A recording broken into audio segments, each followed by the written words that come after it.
melengkapi tugas akhir semester 6 saya, Pak, yaitu wawancara. Dan di sini saya ada sedikit pertanyaan untuk Bapak tentang sekolah SD Negeri 2 Sumbersgi ini, Pak. Ya, silakan. Baik, Pak, menurut Bapak, faktor apa saja penentu keberhasilan pengelolaan satuan pendidikan khususnya di pendidikan tingkatan sekolah dasar?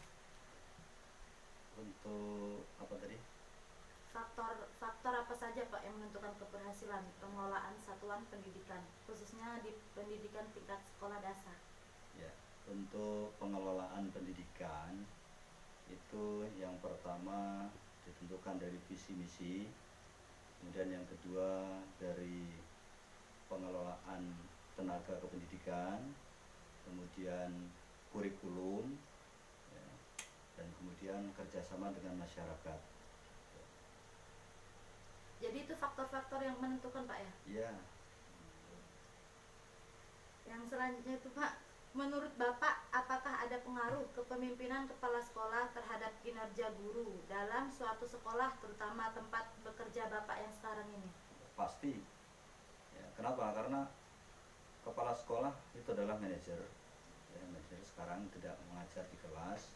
Jadi memang tugas kepala sekolah itu ada 5 kompetensi. Ya, salah satunya adalah pengelolaan, ya, kemudian supervisi, ya, pembinaan, dan sebagainya. Banyak pokoknya.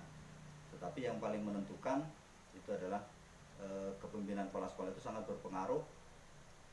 Ya, kepala sekolah yang bagus itu adalah yang bisa memanage seluruh komponen yang ada di sekolah sehingga pembelajaran itu bisa berlangsung, pendidikan juga mutunya bagus. Kalau permasalahan di antara guru itu, Pak, apa aja, Pak, ya? Permasalahan di antara guru saya kira nggak ada di sini. Barangkali yang agak masih kurang itu adalah untuk pengembangan profesi, pelatihan-pelatihan, ya. Itu kan sangat terbatas masih. Karena kuotanya di kabupaten ataupun di provinsi itu sangat minim, sehingga kan giliran. Jadi kadang-kadang kuota yang sering diambil itu dari kabupaten, kalau untuk provinsi. Nah, kalau untuk tingkat kabupaten biasanya ya yang dekat-dekat seperti SD 1, Sungai Lilin, dan sebagainya. Dan apakah selama ini supervisi pendidikan di Indonesia memberikan dampak yang signifikan untuk meningkatkan mutu sekolah atau pendidikan? Kalau secara umum di Indonesia itu yang lebih mengetahui adalah dirjen. Ya, tapi kalau untuk di wilayah intern SDN 2 Sumbersgi ini supervisi sangat menentukan sekali. Kenapa? Karena dengan supervisi itu bisa mengetahui kelebihan dan kekurangan dari guru di dalam memberikan materi pembelajaran di dalam kelas maupun administrasinya. Gitu. Jadi supervisi memang itu sangat menentukan, ya, sangat berpengaruh. Gitu. Kalau guru, ya namanya guru biasa, kadang yang senior itu merasa dirinya pengalamannya sudah besar, sudah banyak, sehingga mungkin secara mental itu merasa dia sudah bagus. Padahal apa yang dia peroleh saat belajar dulu itu lain keadaannya dengan sekarang. Makanya guru-guru senior itu juga harus mengikuti perkembangan. Gitu. Begitu juga untuk yang guru-guru baru, yang pemula. Memang secara pendidikan dia lebih bagus, teorinya lebih bagus, tetapi pengalaman itu masih kurang, sehingga dari situlah kita padukan, ya, dalam supervisi itu mana keunggulan dari yang muda, mana kelemahan dari yang muda, ataupun sebaliknya, ya, keunggulan dari yang senior maupun kelemahan-kelemahan yang ada di dalam guru senior itu. Di sini kan biasanya tuh, Pak, di dalam sekolah ini kan ada guru yang sekarang kan zamannya teknologi ya, Pak, ya. Kalau ada guru yang belum bisa melakukan teknologi itu gimana, Pak, tindakan kita sebagai kepala sekolah gitu, Pak? Kalau untuk kita SDN 2 Sumbersgi ini secara berkelanjutan terprogram itu 2 minggu sekali, ya, itu mengadakan pertemuan untuk membahas penggunaan teknologi pembelajaran. Apalagi saat ini dengan pandemi corona ini kan jelas pembelajaran itu sangat ditentukan dengan penggunaan teknologi. Gitu. Makanya kami di sekolah ini secara berkesinambungan itu belajar bersama, ya, belajar bersama dengan guru-guru, mana guru yang muda itu memberikan pembelajaran ataupun sharing dengan guru-guru yang notabene tua, ya, yang penggunaan teknologinya masih agak kurang. Tapi insya Allah untuk di SDN 2 Sumbersgi ini walaupun begitu mahir, walaupun senior itu sudah menguasai teknologi penggunaan IT. Yang itu Pak, bagaimana menurut Bapak, apakah sistem informasi pendidikan itu sangat berguna pada setiap sekolah, terutama saat sekolah diliburkan karena adanya wabah COVID-19 ini Pak? Ya, jelas. Sangat diperlukan sekali informasi pendidikan. Ya. Karena apa? Karena selama ini kan siswa, peserta didik itu sudah terbiasa belajar tatap muka, ya, menerima pembelajaran di dalam ruangan kelas. Nah, karena dampak dari pandemi COVID ini, maka sudah diprogramkan oleh pemerintah bahwa anak-anak itu belajar dari rumah. Ya, secara otomatis pembelajaran dari rumah itu nggak mungkin gurunya setiap hari datang satu persatu ke anak muridnya. Gitu. Nah, oleh karena itu pembelajaran dengan menggunakan informasi pendidikan ini sangat penting. Salah satunya kita membentuk grup-grup WA ya, untuk pembelajaran daring itu, supaya pembelajaran walaupun dari rumah itu tetap berjalan, tetap kalender pendidikan itu tetap sesuai dengan jadwal yang sudah ditentukan. Nah, kalau pendapat Bapak mengenai kurikulum saat ini tentang kurikulum Merdeka Belajar, apakah kurikulum tersebut akan efektif Pak jika diterapkan di sekolah, khususnya di sekolah dasar? Merdeka Belajar. Ya. Ya, terkait Merdeka Belajar itu memang sudah dicanangkan oleh Pak Menteri kan, bahwa sekolah itu yang akan menentukan. Ya, tetapi tentunya untuk kriteria. Apakah pendapat Bapak mengenai kurikulum saat ini tentang kurikulum Merdeka Belajar? Ya, untuk kurikulum Merdeka Belajar sesuai yang dicanangkan oleh Mas Menteri Pendidikan, memang untuk khususnya tingkat sekolah dasar itu pun tidak ada. Ya, kemudian untuk ketentuan kelulusan juga itu ditentukan oleh sekolah masing-masing, tidak ada target khusus, dan itu tentunya sesuai dengan tujuan dari kurikulum 2013, bahwa untuk tingkat sekolah dasar itu prosentasenya itu antara etika, kemudian pengetahuan dan keterampilan itu sangat berbeda, jauh dibandingkan dengan SMP maupun SMA. Kalau untuk SD itu mengedepankan 60% itu adalah untuk pembentukan karakter atau sikap atau etika, sehingga untuk Merdeka Belajar ini sudah cocok, kalau menurut saya sudah pas dilaksanakan di SD. Nah, di dalam pengelolaan peserta didik ada tahap seleksi peserta. Nah, itu apa saja Pak syarat yang menentukan calon peserta didik akan diterima atau tidak, dan bagaimanakah proses rekrutmen dan seleksi siswa baru di sekolah? Untuk PBDB atau penerimaan peserta didik baru, itu kriterianya itu sesuai dengan pedoman edaran dari Menteri juga nomor 4 tahun 2020 ini. Untuk kriteria yang pertama, kita melihat umur, usia. Ya. Usia bisa diterima itu kalau umurnya sudah 6 tahun per Juli 2020 ini. Nah, kemudian kita lihat zonasi wilayah tempat tinggal, itu kriteria yang kedua. Kemudian yang ketiga, kita melihat daya tampung. Daya tampung kita cukup banyak, ya, karena kita mengeluarkan 2 rombel, maka untuk penerimaan tahun ini juga kita menerima 2 rombel. Ya. Tapi kriteria yang paling utama itu adalah usia, kemudian wilayah tempat tinggal atau zonasi.